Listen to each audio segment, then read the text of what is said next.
దేవుని నామానికి మహిమ కలుగును గాక. ప్రియమైన ఆత్మీయ సహోదరి సహోదరులకు నా హృదయపూర్వక వందనాలు. అందరూ ఎలా ఉన్నారండి? బాగున్నారా?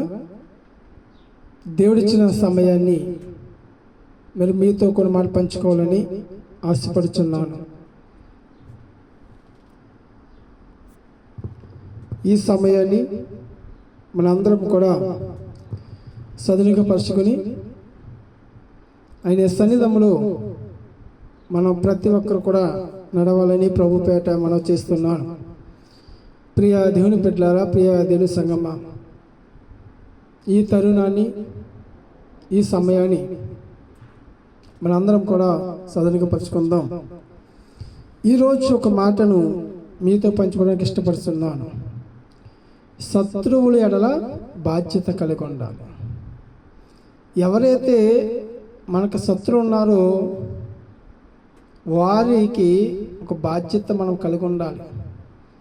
మన మీద కోప్పడచ్చు, దేశించుకోవచ్చు, అసహించుకోవచ్చు, దూషించవచ్చు. ఏదైనా కానీ మన శత్రువుల వల్ల మనకి బాధ్యత ఉంది. వారి కొరకు ప్రార్థన చేద్దాం. వారు మాట్లాడకపోయినా మనం మాట్లాడదాం. ప్రియ దేవుని బిడ్డలారా, శత్రువుల ఎడల ఒక బాధ్యత ఏమిటంటే వారు కోపించుకుని మనం కోపించుకోకూడదు. దేవుని వాక్యము చెప్తున్న ప్రకారంగానే మీతో మాట్లాడుతున్నాను. మనుషులైతే కనుక కోపించుకుంటారు, దేశించుకుంటారు, అసహించుకుంటారు. మరి అలా చేయడం వల్ల అసలే దేవుని వాక్యానికి మనకి చెప్పండి, వాక్యం ఎందుకన్నా అర్థం కాదు. ఎప్పుడైతే వాక్య ప్రకారంగా మనం నడుచుకుని వాక్యాన్ని వింటామో మనం ప్రేమించే వ్యక్తులుగా ఉంటాం. లేదు వాక్యాన్ని విడిచిపెట్టి ఈ లోకసారంగా ఉంటే కనుక ఇద్దరి మధ్యన ఏం చేస్తుందో శత్రుత్వం పెరుగుతూ వస్తూ ఉంటుంది. మనం క్రైస్తవం కదా, దేవుని బిడ్డలమని ఎప్పుడు గుర్తెరుగుతుంది కనుక మన శత్రుని ప్రేమించినప్పుడు, ఆమెను ఆదరించినప్పుడు. ప్రియ దేవుని బిడ్డలారా, మనం ఎప్పుడైతే వారి కొరకు అనుదిన ప్రార్థన చేస్తామో, ప్రభా హృదయాలు మార్చండి, ఆలోచన మార్చండి, ఏ పొరపాటు ఉందో వారి క్షమాపణ ఏంటి వారికి వారు తెలుసుకుని మనం ఏం చేయాలి? కేవలం ప్రార్థన చేయాలి. వారి అనుదినములో వారి ఆలోచన తెలుసుకోవాలి. అలా ప్రేమించడము మనము ప్రారంభించాలి. ప్రియ దేవుని బిడ్డలారా, అందుకే మత్తయి సువార్త 5వ అధ్యాయము 44వ వచనంలోంచి మనం జ్ఞాపకం చేసినప్పుడు, నేను మీతో చెప్పినది ఏమనగా, మీరు పరలోకమందున్న మీ తండ్రి కుమారులే ఉన్నట్లును మీ శత్రువులను ప్రేమించడి, మిమ్మల్ని హింసించి వారి కొరకు ప్రార్థన చేయడి. దేవునికి స్తోత్రం. ఎంత చక్కటి మాట అండి. మన పరలోక తండ్రి అంటే మీ తండ్రికి కుమారులే ఉన్నట్లును కుమార్తెలే ఉన్నట్లును మీ శత్రువును ప్రేమించడం నేర్చుకోవాలి. అందుకే ఈరోజు ఎవరేమన్నా మనం వాళ్ళు ఏం చేయాలని ప్రతిరోజు వారికి ప్రార్థన చేయడము, వారు మాట్లాడకపోయినా మనం మాట్లాడటము, ప్రియ దేవుని పిల్ల వారు సమాధానం ఇవ్వకపోయినా మన సమాధానం పెట్టడము, ఇలాగా శత్రువుని ప్రేమించడము నేర్చుకోవడాలని దేవుని వాక్యము చలవిస్తూ ఉంది. ప్రియ దేవుని బిడ్డలారా, అందుకే దేవుని వాక్యం ఉంటుంది కాబట్టి మనం అనుదినమును శత్రువును ప్రేమించడి, మిమ్మల్ని హింసించి వారి కొరకు నేను ఇబ్బంది పెడుతున్నారు, బాధ పెడుతున్నారు, కష్టపెడుతున్నాము, ప్రభా ఈ బాధను తొలగించయ్యా, మీ ఆలోచన తొలగించండి అయ్యా, ఎవరైతే హింసించారో వారు చక్కగా వారి జీవితాన్ని సరిచేయండి అయ్యా అని ప్రార్థించారు. నాశనం అయిపోకుండా ప్రార్థించకూడదు. మనం ఎవరు హింసిస్తున్నారో వారు బాగుండాలని ప్రార్థన చేస్తే మనం బాగుంటామండి. ప్రియ దేవుని బిడ్డలారా, ఒక నాశనం అయిపోయి ప్రార్థించకో నువ్వే నాశనం అయిపోతావు. గుర్తుపెట్టుకోండి ప్రియ దేవుని బిడ్డలారా, బైబిల్ వాక్యము స్పష్టంగా రాయబడుతుంది. బైబిల్ చెప్పిన ప్రకారం ఈరోజు మనం జీవించాలంటే కనుక ఎవరన్నా కీడు చేసడానికో ప్రతిగా నువ్వు ఏం చేయాలి? మేలు చేయాలి. కీడు చేస్తే నువ్వు కీడు చేయకూడదు. కీడికి ప్రతిగా మేలు. నిజంగా ఏదైనా సరే వాళ్ళు మనకు ద్రోహమే చేశారండి, మనం వాళ్ళు ఏం చేయాలండి? మేలు చేయాలి. నిజంగా కొన్ని అవసరతను బట్టి ఈరోజు మనకు తెలుసు మన కీడే చేసింది. ఈరోజు మనకు వారికి ఏం చేయాలి? మేలు చేయాలి. ఇప్పుడు అప్పుడు ఆ హృదయాలు మారుతాయి. ప్రియదేవుని పిల్లరా, దేవుని వాక్యం మన శత్రువుల కొరకు ప్రార్థన చేయాలి. ఎవరైతే ఈరోజు ఎంతమంది శత్రువు, చాలామంది ఉంటారు, తెలియని వారు, పైకి మాట్లాడతారు కానీ శత్రుత్వం చాలా ఉంటుంది. అలాంటి వారు మారాలి, అలాంటి వారు ప్రార్థించాలి. ప్రభువా సన్నిధిలో వారి కొరకు ప్రార్థన చేస్తున్నాం, వారిని దీవించండి, ఆశీర్వదించండి, కుటుంబాలు జ్ఞాపకం చేసుకోండి. వారి నిమిత్తము అనిదినం మనం జ్ఞాపకం చేసుకోవాలి. వారు జ్ఞాపకం చేసుకుని ఒక్కరోజు వారిని తలుసుకుంటూ ప్రార్థన చేస్తూ ఉంటాం. వారు తెలియకపోవచ్చు కానీ చూస్తూ ఉండేవాళ్ళని ఆయన చూస్తే చాలు, మనుషులు చూడక్కర్లేదు. వారు అనుకోవచ్చు నాతో మాట్లాడతలేదు కదా అనుకోవచ్చు, కానీ వారి కొరకు ఏం చేస్తాం? ఇక్కడ ప్రార్థన చేస్తాం. ఆ ప్రార్థనకు ప్రతిఫలము దేవుడు చూస్తున్న దేవుడు. ప్రియదేవుని బిడ్డలారా, మనం చేసే ప్రార్థన ఆయన వింటాడు. అందుకే వారి హృదయాలు కూడా మారుతూ ఉంటాయి, ఆలోచన మారుతూ ఉంటాయి. ప్రియదేవుని బిడ్డలారా, దేవుడు చెయ్యే ప్రతి మేలు చాలా గొప్పది. ఆయన చేసే ప్రతి మేలు ఏంటంటే కనుక దేవునిని అనేక సార్లు విమర్శించేవారుగా ఉన్నాం. చూడు, ఇక్కడ దేవుడు వాక్యం శ్రద్ధ కింద, ఆయన చెడ్డవారి మీదను మంచివారి మీదను తన సూర్యుని ఉదయింపజేసి నీతిమంతుల మీదను ఆ నీతిమంతుల మీదను వర్షము కురిపించుతున్నాడు. అంటే ఇక్కడ ఏం చేస్తున్నారు దేవుడు అండి? దేవుడు ఇక్కడ ఏం చేస్తున్నాడు? ప్రతి ఒక్క చెడ్డవారు కానీ మంచివారు కానీ ఆయన ఏం చేస్తున్నారు చెప్పండి? తన సూర్యుని ఉదయింపజేసి నీతిమంతుల మీదను ఆ నీతిమంతుల మీదను వర్షము కురిపించాడు.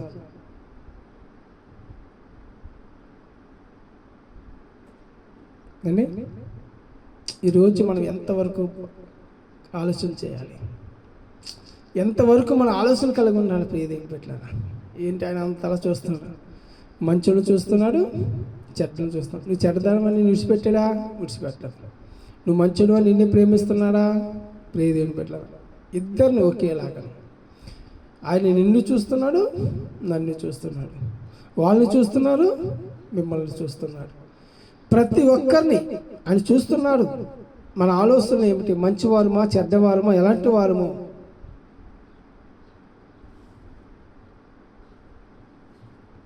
అందుకే ఆయన వాక్యం అంటుందండి, వాక్యం అనే జీవితాన్ని మనం జీవించబడాలన్నా, ఆత్మీయంగా మనం బలపడాలన్నా మన జీవితంలో ఏం కావాలని తెలుసండి? ఆత్మీయ బలాన్ని మనం పొందుకోవాలి, ఆత్మక జీవితాన్ని మనం కలిగి ఉండాలి. ప్రియదేవుని బిడ్డలారా, ఎప్పుడైతే ఒక జీవితం ద్వారా మనం కలిగి ఉంటామో, అందుకే 46 వర్షంలో రాయబడుతున్న మాట, మీరు మిమ్మల్ని ప్రేమించే వారిని ప్రేమించట్లా మీకేమి ఫలము కలుగును, సుంకను అలాగూ చేస్తున్నారు కదా. ఈరోజు చాలామంది ఎవరిని ప్రేమిస్తే వాళ్ళే ప్రేమించాలి. ఎదుటి ఏమి చెప్పాడు దేవుడు? వదలమనలేదు. కష్టమైన, బాధ అయినా, ఇబ్బంది అయినా, ఇరుకైనా, శ్రమ అయినా, ప్రతి విషయంలో కూడా వారికి ఏం చేస్తారంటే కనుక, మరి ఆనాడు సుంకరు అలా చేస్తారు, ఈరోజు మనం చేస్తే వారికి మన తేడా ఏంటి చెప్పండి? ఈరోజు చూపించాలి. దేవుని వాక్యము వింటున్న మనము, వాక్య ప్రకారం జీవిస్తున్న మనము వాక్యసరంగా ఉన్నామా లేదా మనం సరి చేసుకోవాలి. దేవుడు ప్రతి ఒక్కరిని ప్రేమిస్తున్నాడు. చెడ్డవారిని ప్రేమించాడు, మంచివారిని ప్రేమించాడు. తన వర్షమును ఏం చేస్తాడు? మనందరి మీద కుమ్మరించాడు. నువ్వు చెడ్డవాడి నీ మీద వర్షం రాలేదా? మంచి నీ మీద వర్షం వచ్చిందా? ప్రియ దేవుని బిడ్డలారా, ఇవన్నీ విషయంలో కూడా దేవుని ఆశీర్వాదం దేవుడు మనం పంపిస్తాడు. కొన్నిసార్లు మనం సరి చేసుకోవాలి.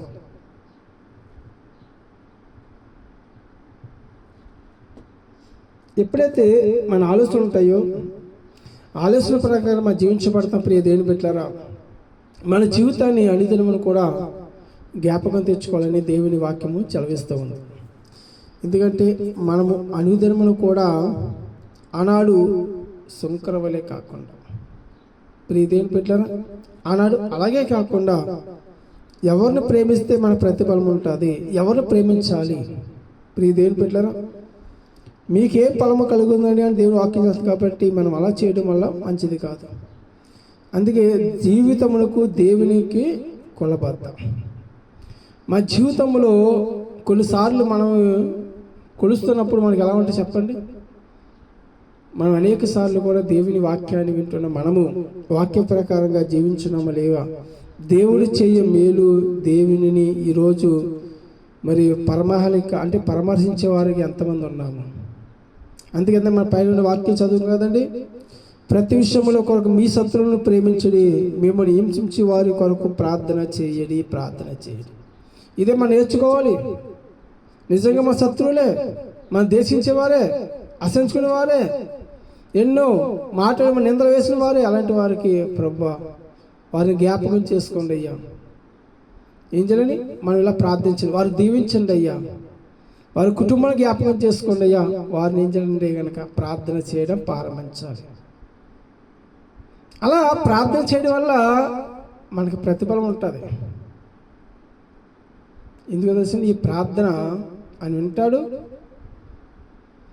సమాధానం ఇస్తాడు. ఎవరైతే శత్రువు ఉన్నారో వారి హృదయాలు కూడా మార్చబడతాయి. వారు దేవుడు మేలుకలు చేస్తారండి. ఈరోజు చాలామంది అంటారు ప్రార్థన చేస్తారు. ఏమని ప్రార్థన? నన్ను ఎవరైతే దేశించారో, నన్ను ఎవరైతే హింసించారో, నన్ను ఎవరైతే మోసం చేశారో సర్వనాశనం అయిపోవాలంటారు. అలాగే ప్రార్థన చేస్తే అది ప్రతిఫలం కాదు. నువ్వే ప్రార్థన చేస్తావో అదే తిరిగి నీ దగ్గరకు వస్తుంది. గుర్తుపెట్టుకో ప్రియ దేవుని బిడ్డలారా. ఎప్పుడైనా ఒక నోటి మాట ద్వారా నువ్వు మాట్లాడినప్పుడు మాట మంచిదైతే నువ్వు దేవుని పొందుకుంటావు, వారికి దేవుని ఆశీర్వాదం ఉంటుంది. చెడ్డదైతే అదే చెడ్డ నీకు వస్తుందని గమనించాలి ప్రియ దేవుని బిడ్డలారా. మనము ఒక మాట అంటున్నప్పుడు దాన్ని గుర్తుపెట్టుకోవాలి. ఎందుకు తెలుసా? ఆ మాట మనం అన్నప్పుడు అది మనకు వస్తుందేమో. ఈరోజు ఫోన్ తర్వాత చూసుకుందాలే, సంవత్సరం పోగొస్తే మనకెందుకులే, ఇలా మూర్ఖత్వముగా మాట్లాడేవారు. ఇలాంటి శత్రువులు చాలామంది ఉంటారు ప్రియ దేవుని బిడ్డలారా. అలాంటి వారి కొరకే మనందరూ ఏం చేయాలండి?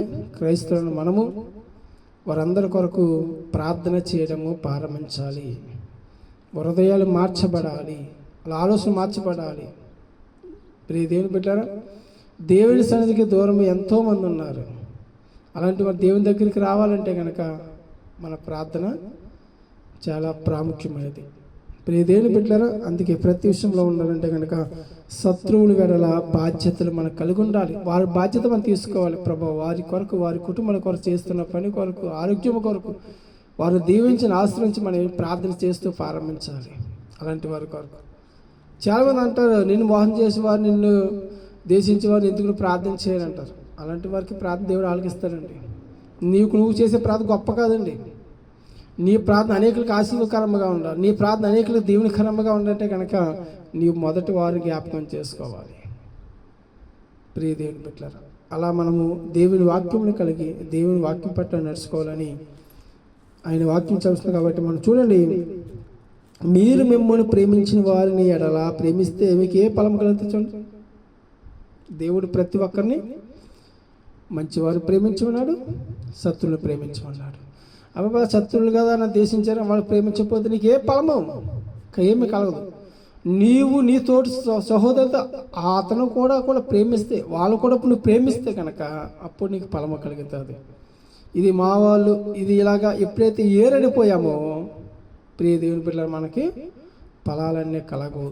మన జాతికి గుర్తించాలి. ప్రియ దేవుని బిడ్డలారా, ఎప్పుడైతే దేవుని వాక్యం చేస్తుందో అందుకని మీ సహోదరులకు మాత్రమే వందనములు చేసినట్లా మీరు ఎక్కువ చేస్తున్నదేమి?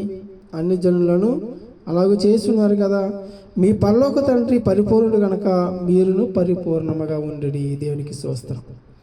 ఉండేదేమో అని తెలుసు. అక్కడ ఎప్పుడైతే మనం పరిపూర్ణంగా మనం పరిపూర్ణంగా ఉండాలి, మనం ఆలోచన చేసుకోవాలి, మనం అదే రీతిగా జీవించబడాలి. ప్రియ దేవుని బిడ్డలారా, అందుకే ప్రతి విషయంలో కూడా మీ సహోదరులు మాత్రం అందరూ చేస్తే కనుక మీరు ఎక్కువగానే చేస్తున్నారు. కానీ ఇక్కడ పరిపూర్ణతమైన మన జీవితాన్ని కలిగి ఉండాలి. అలాగే అన్ని జనులు కూడా చాలామంది మనిషిని బట్టి మాట్లాడుతూ ఉంటారు, మనిషిని బట్టి వారు ప్రేమిస్తూ ఉంటారు, ఒక మనిషిని ద్వేషిస్తూ ఉంటారు. అలా కాకుండా దేవుని కృపలో దేవుని ఆత్మను మనం వర్ధలపడి ఆయన కృప ద్వారా మనం బలపడాలని దేవుని వాక్యం చేస్తాం కాబట్టి ఆయన పరిపూర్ణుడు, మనము కూడా పరిపూర్ణంగా ఉందాం. మనం హృదయాలు జ్ఞాపకం చేసుకుందాం, మనం సరి చేసుకుందాం.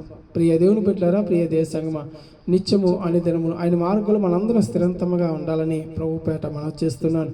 ప్రియ దేవుని బిడ్డలారా, ఈ మాటలు దేవుడు మన హృదయంలో ఫలింపచేసి ఆ మాట ద్వారా మనం జీవించబడి ఈ మాట అనేకగా మేలుకరముగా ఉండాలని మరొక్కసారి మీకు మనం చేస్తున్నాను. దేవుడు మన పట్ల, మన కుటుంబం పట్ల మేలుకరంగా, దేవునికరంగా మనందరం నడిపించబడును గాక. ఆమేన్. ఈ కొద్ది మాటలు దేవుడు దీవించును గాక. ప్రార్థన చేసుకుందాం. పరిశుద్ధుడు, ప్రేమగల తండ్రి, సర్వశక్తిగల దేవ, నీకే వందరములు, కృతజ్ఞతలు, స్తోత్రములు. నీ కృపాని, ప్రేమాని, దయని బట్టి మమ్మల్ని ప్రేమించి ఆదరించి సంరక్షించిన దేవా, నీకే కృతజ్ఞతలు. ప్రభు, ఎంతవరకు నీ సన్నిధానంలో ప్రభా మరి నీ మాటలు బట్టి మాతో మీరు మాట్లాడారు తండ్రి. శత్రువుల వేళ బాధ్యతలు కలిగి ఉన్నావు తండ్రి. అటువంటి వారు ప్రేమించే హృదయం మాకు దయచేసి దేశించకుండా నీ కృప ధర బలపరిచి నీ ఆత్మను వద్దలు చేసి నామానికి మహిమ, దేవునికరంగా మేలుకరంగా నడిపించి నీ మార్గం స్థిరపడడానికి నీ తండ్రి బిడ్డల పట్ల మేలుకరం జరిగించండి. సంపూర్ణ ఆజ్ఞ దయచేసి నీ కృప ధర బలపరచండి ప్రభా. బిడ్డకున్న అవసరతలు, ఇబ్బందులను తొలగించి నామానికి మహిమ, ఘనత, ప్రభావం ఇప్పుడు ఎల్లప్పుడూ బిడ్డకిన కుటుంబాలకి దేవునికరంగా మీరు నడిపించండి. ఎన్న వాక్యాన్ని ప్రభు భద్రపరుచుకొని వాక్యాన్ని విడిచిపెట్టకుండా అటువంటి ప్రభు మంచి జ్ఞానము వీళ్ళు దయచేసి నీ కృపతో బలపరచండి ప్రభు. శత్రువులను ప్రేమించమన్నా, వాటిని కొరకు ప్రార్థించమన్నా, అదే రీతిగా నీ మాట మేము జ్ఞాపకం చేసుకుని నీ కృపతో మనం అందరూ బలపరచమని మా ప్రియ రక్షకుడు యేసుక్రీస్తులో ప్రార్థిస్తున్నాము తండ్రి. ఆమేన్. యేసు రక్తమే జయం, ప్రభు యేసు రక్తమే జయం, ప్రభు యేసు నామ సంపూర్ణ కలుగును గాక. ఆమేన్. ఆమేన్.